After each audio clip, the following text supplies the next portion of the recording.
నమస్కారం. శ్రీమాత్రే నమః. ప్రేక్షక మిత్రులందరికీ కూడాను శుభాకాంక్షలు. చాలా మందికి ఈ మధ్య కొన్ని అపోహలు ఉన్నాయి. ఈ గ్రహాలు మారడంతో కొంత చెప్పడంతో భయపడుతూ కొంతమంది మాకు కాల్ చేస్తున్నారు. ఏమంటే ఇది ఈ సంవత్సరం మాత్రం కొత్తగా మారట్లేదండి గ్రహాలు.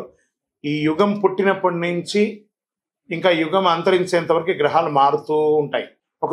సుమారుగా ఒక ఉదాహరణకి ఎక్కువ శాతం నాకు కాల్స్ వచ్చింది సింహరాశి నుంచే వచ్చింది అనుకుందాం. ఒక ఉదాహరణకి అది అష్టమ శనిగా అయితే ఏమేమో అయిపోతుంది, విడాకులు వచ్చేస్తుందట, విడిపోతారట, అకాల మరణాలట, యాక్సిడెంట్లట అని. ఇదేంది గురుగారు మాకు భయం వేస్తుంది ఏంటంటే, ఒకటి గుర్తుపెట్టుకోండి, 140 కోట్ల మంది భారతీయులు ఉన్నారు.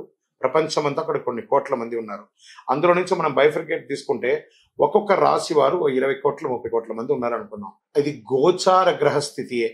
గోచారం అంటే మీకు చిన్న ఉదాహరణ చెప్పాను చూడండి. ఈ భాగ్యనగరం ఎత్తుకుంటాం. ఈ భాగ్యనగరంలో ఈరోజు ఈ ఆఫీసు ఇది, ఇందులో మనం ఇంతమంది ఉన్నాం, ఇంతమందిలో ఒకరికే ఉంటుంది.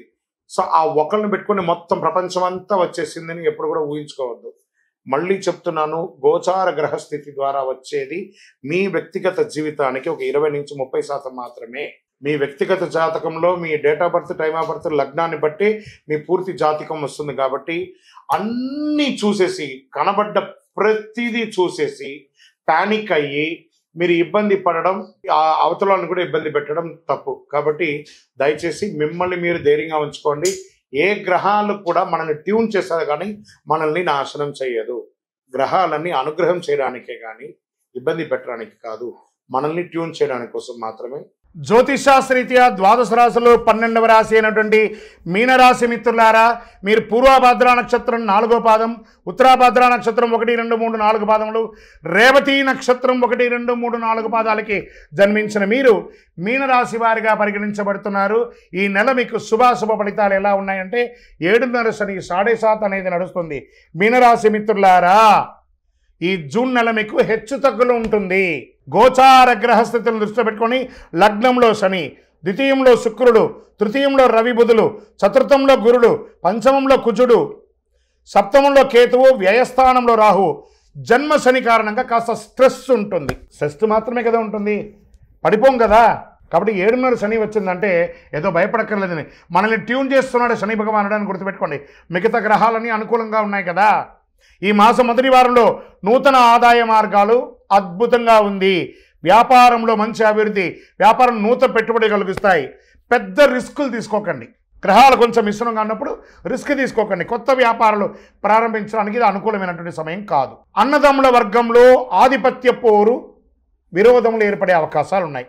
వివాహ ప్రయత్నంలో కాస్త ఆశాభంగం అని చెప్పచ్చు.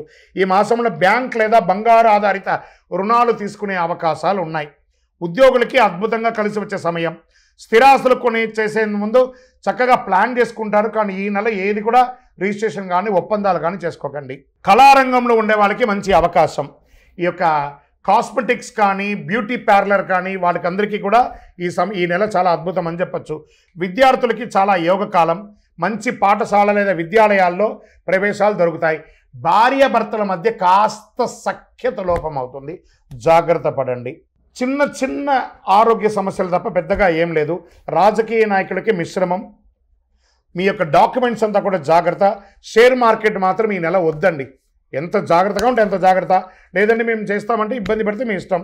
మీడియా రంగం వారు కాస్త అపనిందలు పడే అవకాశాలు ఉన్నాయి. ఈ నెల కొంచెం జాగ్రత్త పడండి ఈ రాశి వారు. ఐటీ రంగం వారికి యాజ్ యూజువల్ స్ట్రెస్. కొన్ని రోజులు అన్నీ బాగా అయిపోతుంది. ఆహారం మరియు నీరు తీసుకునేటప్పుడు బయట ప్రాంతంలో జాగ్రత్తగా ఉండండి. ఓవరాల్ మీనరాశి వారు కొంచెం జాగ్రత్తగా ఉంటే చాలు, అన్ని రకాలుగా బాగుంటుంది. ఈ నెల అదృష్టమైనటువంటి రోజులు 1, 5, 11, 14 తారీఖులు. అదృష్ట సంఖ్యలు 3, 9. చంద్రాష్టమం 6, 8 గంటల 6 నిమిషాల నుండి 6వ తారీఖున రాత్రి, 9వ తారీఖున 8 గంటల 50 నిమిషాల ఉదయం వరకు చంద్రాష్టమం ఉంటుంది. జాగ్రత్తగా ఉండండి. ఈ 2.5 రోజులు ఆరోగ్యపరంగా సంతకాలు పెట్టేటప్పుడు, వాహనం నడిపేటప్పుడు జాగ్రత్త. హనుమాన్ చాలీసా పారాయణ చేయండి. మహాసుదర్శన మంత్రాన్ని ప్రార్థన చేయండి. ఆదిత్య హృదయం కూడా మీకు అనుగ్రహిస్తుంది. శనేశ్వరుని ప్రసన్నం చేసుకోండి. ఎలా?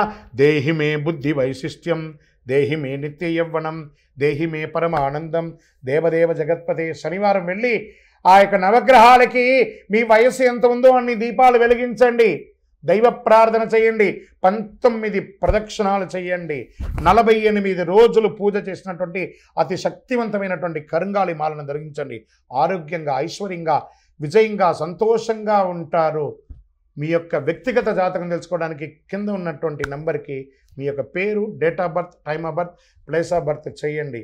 ఇంకను మీరందరూ కూడాను ఆయురారోగ్య ఐశ్వర్య భోగభాగ్యాలతో ఉండాలని అఖిలాండ కోటి బ్రహ్మాండ నాయకుడు శ్రీ ధర్మశాస్త్ర అయ్యప్ప స్వామి వారిని ప్రార్థిస్తున్నాం. మీరు తిరుపతికి వచ్చినప్పుడు అయ్యప్ప స్వామి వారి 18 అవతారముల దేవాలయాన్ని బ్రహ్మశ్రీ డాక్టర్ చంద్రమౌళి గురుస్వామి గారు నిర్మించి సమాజానికి అంకితం ఇచ్చారు.